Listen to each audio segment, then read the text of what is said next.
جیسا کہ آپ کے علم میں ہے، حاجی صاحب مرحوم مغفور کے ایصالی ثواب کے لیے انعقاد پذیر ہے۔ حاجی صاحب کے اوصاف بہت سارے دوستوں نے آپ کے سامنے بیان کیے ہیں، وہ جتنے بھی ہم بیان کرتے رہے اللہ تعالیٰ نے ان کو بہت سارے اوصاف عطا فرمائے تھے۔ میں یہ دیکھ رہا ہوں کہ اصحاب علم و فضل، ارباب فکر و دانش، سیاسی اور سماجی شخصیات کی اور حضور رسالت مآب صلی اللہ علیہ وسلم کی اولاد میں سے سادات کرام کی ایک کثیر تعداد تشریف فرما ہے۔ میں اگر نام لینا شروع کروں تو وقت یہیں ختم ہو جائے گا۔ مجھے ہمارے بہت پیارے بھائی، بہت پیارے دوست قبلہ قاری عمر دراز انور صاحب نے حکم دیا ہے، حاضر ہوں، بس وقت بالکل مختصر ہے۔ میرا اپنا ایک انداز ہے پیغام عرض کرنے کا۔ پروفیسر صاحب نے بڑی اعلیٰ اور بڑی خوبصورت بات کی، بھائی جان نے پہلے گفتگو فرمائی۔ آپ لوگ یہ آسانی سے بات سمجھ سکتے ہیں کہ ہم لوگ یہ جانتے ہیں کہ یہ ایک بات گھروں میں بچے بچے تک موجود ہے کہ ہم دو جہان مانتے ہیں، ایک یہ جہان مانتے ہیں، ایک وہ جہان مانتے ہیں۔ ایک یہ جہان مانتے ہیں، ایک یہ عام طور پہ بات چلتی ہے، ایک یہ جہان ہے، ایک اس جہان کی پوری تصویر یہاں نہیں رکھی جا سکتی۔ میسج دینا ہے، صرف تقریر نہیں کرنا، اپنے میسج لینا ہے جیسے پیغام لینے ہوتے ہیں۔ اس جہان کی پوری تصویر یہاں نہیں رکھی جا سکتی، یہ قرآن میں ہے۔ اس جہان کی ہلکی پھلکی جھلک یہاں رکھی گئی ہے، ہلکی پھلکی جھلک یہاں رکھی گئی ہے۔ جیسے یہاں کوئی جھونپڑی والا ہے تو کوئی اربوں کے محل والا ہے کہ نہیں ہے؟ کوئی جھونپڑی والا ہے، کوئی سائیکل والا ہے اور کوئی 10 کروڑ 15 کروڑ کی گاڑی والا ہے کہ نہیں؟ جیسے اس مجمع میں، جیسے یہاں اس مخلوق میں ہم دیکھ رہے ہیں، ایسے ہی یہاں دولت کے بل بوتے پر ہے، وہاں عمل کے بل بوتے پر ہے۔ یہاں دولت کے بل بوتے پر یہ فرق ہے کہ جس کے پاس نہیں وہ جھونپڑی میں گزارا کر رہا ہے، اور جس کے پاس ہے وہ محل میں ہے۔ وہاں بھی ایک چیز ایسی ہے جس کو کرنسی کہا جاتا ہے۔ یہاں پاکستان کی کرنسی ہو یا یورپ کی کرنسی ہو یا سعودیہ کے ریال ہو یا یورو ہو یا ڈالر ہو یا پاؤنڈ ہو، کوئی بھی کرنسی ہو، اگر کرنسی میں کسی کے پاس کچھ ہے تو وہ آسائش میں ہے، اگر اس کے پاس نہیں ہے تو وہ تکلیف میں ہے۔ وہاں کی کرنسی کو نیکی کہتے ہیں۔ اگر وہاں کی کرنسی کسی کے پاس مافر مقدار میں ہے تو وہاں محل بھی خرید سکتا ہے، اگر نہیں تو ہو سکتا ہے جھونپڑی بھی نصیب نہ ہو۔ یہ بات ذہن میں رکھیں، وہاں کی جو کرنسی ہے، جب آنکھ بند ہو جائے گی تو یہ کرنسی نہیں چلے گی۔ آنکھ بند ہونے کے بعد جس کرنسی کو آپ کسی ایئرپورٹ سے جب چلے جائیں دوسرے ملک تو وہاں ایئرپورٹ پہ پہنچتے ہی آپ کو دوسرے ملک کی کرنسی تبدیل کرانا پڑتی ہے یا وہاں جا کر چینج کروائیں گے۔ اس ملک کی کرنسی نہ سعودیہ میں چلے گی نہ یورپ میں چلے گی، اس لیے کرنسی وہاں وہی چلے گی جو وہاں کی ہے۔ آنکھیں بند ہونے کے بعد جو کرنسی وہاں پہ چلے گی اس کرنسی کا نام نیکی ہے، اس کرنسی کا نام نیکی ہے۔ اور جو میں دوسرا پیغام عرض کرنے لگا ہوں، بڑا اعلیٰ پیغام، اور یوں سمجھیے کہ وہ آخری پیغام ہے۔ رمضان المبارک ہے، اور اگر ہم رمضان المبارک میں بھی پیغام نہیں سنے سمجھیں گے تو پھر ہماری قسمت کی بات ہے۔ میں نے یہ عرض کیا ہے کہ اس کی ہلکی پھلکی جھلک ہے۔ قرآن کی جو آیت میں نے پڑھی ہے اس میں مالک کریم نے ارشاد فرمایا ہے کہ میں اللہ کی یہ شان نہیں کہ وہ عذاب نازل فرمائے، اس لیے کہ اے محبوب آپ ان میں جلوہ گر ہیں۔ اب یہ آیت تو آپ سنتے رہتے ہیں، میں نے اس میں سے اپنا پیغام لیا، اپنا ایک پیغام لینا ہے جو اس آیت میں اسے پیغام ہے. اس آیت کی تفسیر آپ سن چکے ہوں گے، علماء سے سنتے رہتے ہیں. میرا اپنا مزاج اور میرا اپنا انداز ہے. میں یہ بتانا چاہتا ہوں کہ مالک کریم نے یہ بتایا ہے کہ میں حیا کرتا ہوں. میں کیا کرتا ہوں؟ حیا کرتا ہوں. میں اپنے محبوب کے چہرے کا حیا کرتا ہوں، محبوب کے گنبد کا حیا کرتا ہوں، محبوب کی اولاد کا حیا کرتا ہوں، محبوب کی آل کا حیا کرتا ہوں، محبوب کے غلاموں کا حیا کرتا ہوں. اس دنیا میں وقت سارے میرے ہیں پر سحری کے وقت کا حیا کرتا ہوں. تھوڑا سا وقت دے دیجئے مجھے توجہ کے ساتھ. افطاری سے 15 منٹ پہلے یہ قاری صاحب کو مائک دے دیں گے، ختم پڑھیں گے، دعا وقت پہ ہوگی، کیونکہ یہ ایسا مقرر وقت ہے جس کو آگے پیچھے کوئی نہیں لے جا سکتا. تو تھوڑا سا وقت مجھے دے دیجئے گا کہ میں حیا کرتا ہوں اور جہاں بھی کرتا ہوں اور وہاں بھی کروں گا جہاں تم آؤ گے، جہاں تم آؤ گے. میں ایک حدیث پاک اختصار کے ساتھ عرض کر دوں. ایک آدمی نے اللہ کی حمد بیان کی، یا رب لکل حمد کما ینبغی لجلال وجہک ولعظیم سلطانک. یہ حدیث کی تشریح نہیں کروں گا، صرف اشارہ کروں گا. ان الفاظ میں حمد بیان کی اور فرشتے حیران ہوئے اور اللہ کی بارگاہ میں چلے گئے کہ مولا اس نے حمد بیان کیا ہے اور ہمیں سمجھ نہیں آ رہی کہ اس کی حمد کی کتنی نیکیاں لکھیں، کیا لکھیں. مولا بتا کیا لکھنا ہے.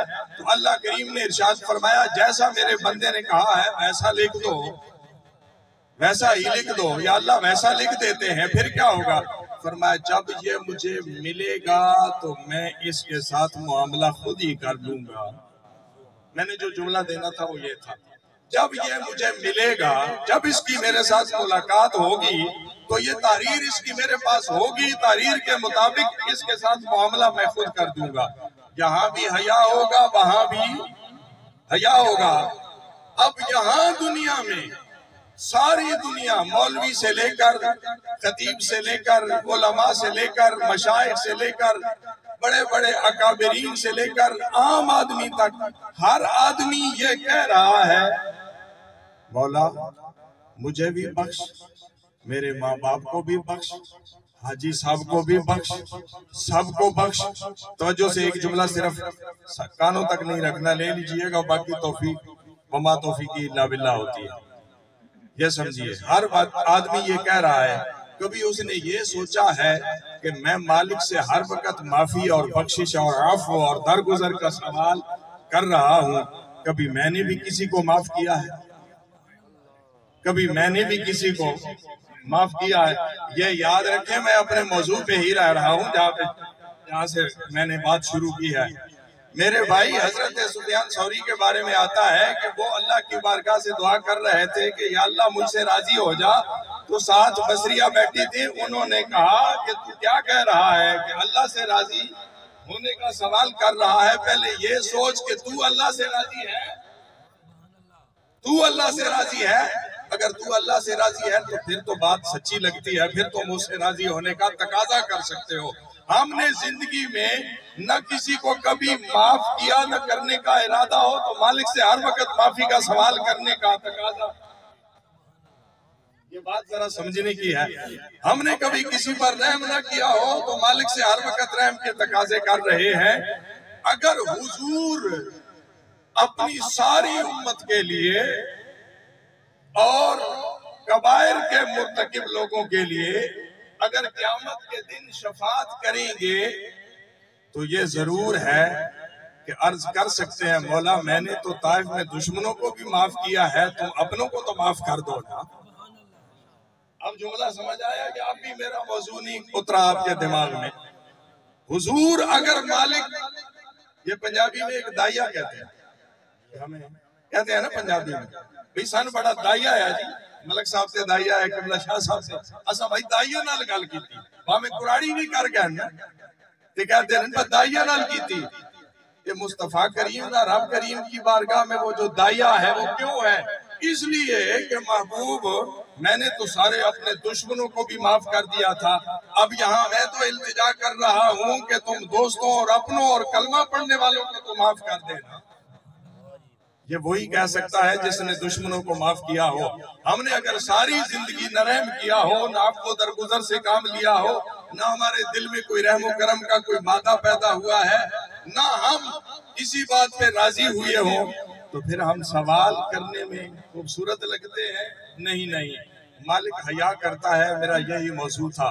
مالک کیا کرتا ہے؟ حیا کرتا ہے۔ سارے علماء بیان کرتے ہیں رمضان شریف میں جو فوت ہو جائے اس کا حساب نہیں ہوتا۔ رمضان شریف میں جو دنیا سے رخصت ہو جائے اس کو قبر میں نہیں پوچھا جاتا، اس کا حساب نہیں ہوتا۔ میں نے کہا بالکل ٹھیک ہے۔